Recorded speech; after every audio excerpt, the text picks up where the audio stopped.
Bismillahirrahmanirrahim. Alhamdulillahi rabbil alamin.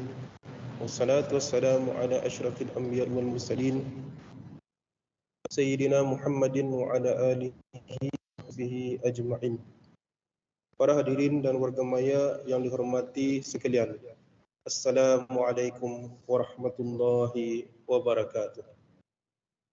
Alhamdulillah, bersyukur kerana di atas nikmat Allah Subhanahu wa taala, dan ia sebenarnya merupakan satu pengiktirafan terhadap kurniaan Allah dengan memujinya. Hakikatnya menzahirkan atas kesan nikmat pada lidah, hati dan juga anggota tubuh badan di mana lidah memuji, hati kita ni mengiktiraf dan anggota badan lakukan mengikut apa yang diredai oleh Allah Subhanahu wa taala.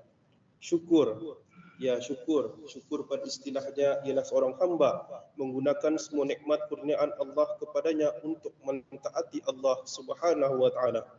Bersyukur adalah takkan Allah Subhanahu wa taala sebagaimana firman-Nya, a'udzubillahi minasyaitonir rajim, washkuru ni'matallahi in kuntum iyyahu ta'budun.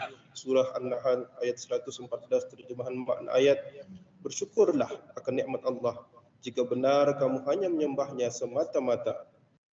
Selaku hamba Allah, kita ini hendaklah memuji Allah Subhanahu wa taala di atas segala nikmat yang telah pun dikurniakan dan diberikan kepada kita.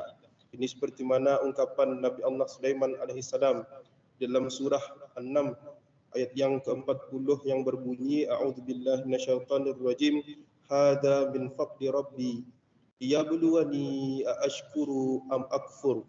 Yang mana terjemahan makna ayat ini ialah dari limpah kurnia Tuhanku untuk mengujiku adakah aku bersyukur atau aku tidak mengenangkan nikmat pemberiannya. Allah Subhanahu wa taala berfirman dalam surah Ad-Duha yang berbunyi, a'udzubillahi minasyaitonir rajim, wa amma bi ni'matika fahaddits. Yang mana terjemahan makna ayat, adapun nikmat Tuhanmu maka hendaklah engkau sebut-sebutkan dan zahirkan sebagai bersyukur kepadanya. Imam Al-Qurtubi dalam mentafsirkan ayat ini berkata, sebarkanlah apa yang Allah Subhanahu wa taala kurniakan kepada kamu dengan perasaan syukur dan pujian kepada Allah, menyebut-nyebut berbagai nikmat Allah dan mengiktiraf nikmat tersebut adalah satu bentuk kesyukuran. Dalam sebuah hadis yang diriwayatkan daripada Aisyah radhiyallahu anha, Nabi sallallahu alaihi wasallam berdiri salat ataupun sembahyang malam sehingga pecah kedua kaki baginda. Lalu beliau bertanya kepada baginda Rasulullah sallallahu alaihi wasallam, kenapakah engkau lakukan ini wahai Rasulullah?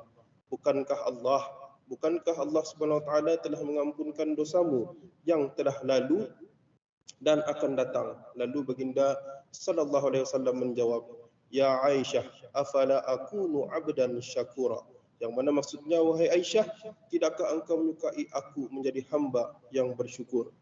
Dengan menzahirkan rasa syukur akan terus-menerus menambah nikmat dan membuat nikmat itu terus ada. Hakikat syukur adalah melakukan ketaatan dan menjauhi maksiat.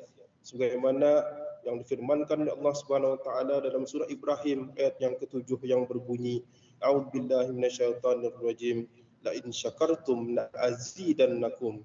Yang mana terjemahan makna ayat, jika kamu bersyukur maka aku sungguh akan menambah nikmat bagi kamu. Imam Hasan Al-Basri berkata, sesungguhnya Allah memberikan nikmat kepada siapa saja yang Dia kehendaki. Jika seorang itu tidak mensyukurinya, maka nikmat tersebut akan berbalik menjadi siksa, sebagaimana yang termaktub dalam surah Ibrahim ayat yang ke-7. Jadi para jemaah sekalian, inilah mengapa kita perlu melazimkan dan menzahirkan rasa syukur terhadap nikmat pemberian Allah Subhanahu wa taala. Jika kita hitung, jika kita kira dan jika kita amat-amati, sudah banyak setentunya nikmat yang diberikan oleh Allah Subhanahu wa taala.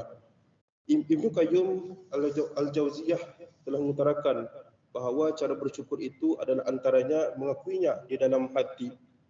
Kemudian setelah mengakuinya dalam hati, hendaklah kita kenali, iaitu mengamat-amati apakah nikmat Allah berikan kepada kita ni. Antara salah satunya yang perlu dan sentiasa kita diingat adalah merupakan nikmat kesihatan.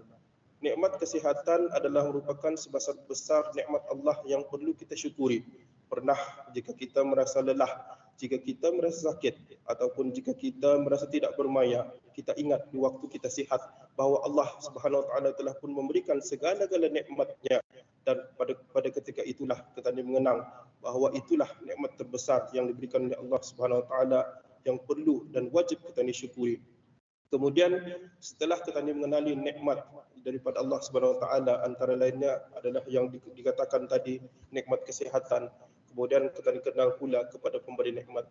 Janganlah kita ni gagal mengenali siapakah pemberi nikmat daripada kita ni. Kerana apabila kita ni gagal, maka kita ni akan jauh daripada Allah Subhanahu Wa Taala. Sesungguhnya apabila kita ni mengenali pemberi nikmat, maka kita ni akan menanamkan rasa kasih dan cinta kepada pemberi nikmat dengan menanamkan rasa ketaatan kepada Allah Subhanahu Wa Taala. Jadi para jemaah sekalian, mengenali pemberi nikmat adalah merupakan perkara besar untuk kita ni melazimkan ataupun cara kita ni bertakarub kepada Allah Subhanahu Wa Taala. Kemudian setelah kita ni mengenal pemberi nikmat, kita ni juga dikatakan oleh Ibnu Qayyim Al-Jauzi untuk bersyukur dengan lisan. Syarat bersyukur dengan lisan ini adalah antaranya dengan banyak memuji Allah. Memuji Allah adalah antara perkara-perkara yang paling mudah untuk kita ni lakukan. Dan kita ni lupa juga bahawa lisan adalah pemberian nikmat terbesar daripada Allah Subhanahu Wa Taala. Gunakanlah lisan kita ni sebaik-baiknya dan gunakanlah lisan kita ni untuk memuji Allah sebanyak-banyaknya. Paling kurang dan paling minimal adalah dengan mengucapkan Alhamdulillah. Artinya selepas daripada kita ni selesai membuat suatu pekerjaan, maka ucapkanlah Alhamdulillah. Selesai daripada kita ni makan dan minum, maka ucapkanlah Alhamdulillah. Kemudian seterusnya apabila sudah kita ni bersyukur dengan lisan, maka kita ni boleh mengamalkan zikir-zikir harian membesarkan Allah Subhanahu Wa Taala. Antara salah satu cara kita ni bertakarub juga kepada Allah Subhanahu Wa Taala. Kemudian seterusnya menurut Ibnu Qayyim Al-Jauziyah adalah bersyukur dengan anggota tubuh badan. Maka kalau kita ni lihat bersyukur dengan anggota tubuh badan ini adalah dengan kita ni menggunakan tubuh badan kita ni untuk melakukan perkara-perkara ketaatan kepada Allah Subhanahu Wa Taala. Jadi sembahyang adalah antara cara ini bersyukur kepada Allah Subhanahu Wa Taala. Yang wajib sudah tentu, 5 kali sehari dalam semalam. Kemudian perkara-perkara ataupun sembahyang-sembahyang sunat kita ni kerjakanlah, kita ni perbaikilah. Sempena ilal hijrah 1445, kita ni menjadilah ataupun menujulah hijrah kepada kehidupan yang lebih baik. Dan jangan lupa juga kita ni panjatkan kesyukuran dalam apa je keadaan, sama ada musibah yang berupa ujian ataupun bentuk kesenangan ataupun kesusahan. Dan perlu juga kita ni melazimkan untuk muhasabah diri kita ni dan taubat bagi menginsafi setiap perlakuan yang kita ni lakukan. Mencari kesenangan dunia perlu kita ni ingat adalah merupakan perusak jiwa. Basahkanlah lidah kita ni, hati kita ni dan perbuatan kita ni untuk sentiasa mengingat Allah Subhanahu.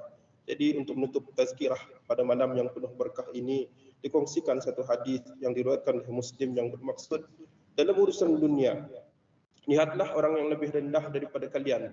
Jangan memandang orang yang lebih tinggi. Dengan pandangan itu akan menjadikan kita merasa nikmat Allah. Salam ilal hijrah 1445. Marilah kita ni sama-sama ke arah penghijrahan, bergerak ataupun memperbaiki kehidupan yang kurang baik kepada yang lebih baik. Untuk akhirnya, aqulu qawli hadza astaghfirullahal azim li wa lakum wa billahi taufiq wal hidayah. Wassalamualaikum warahmatullahi wabarakatuh.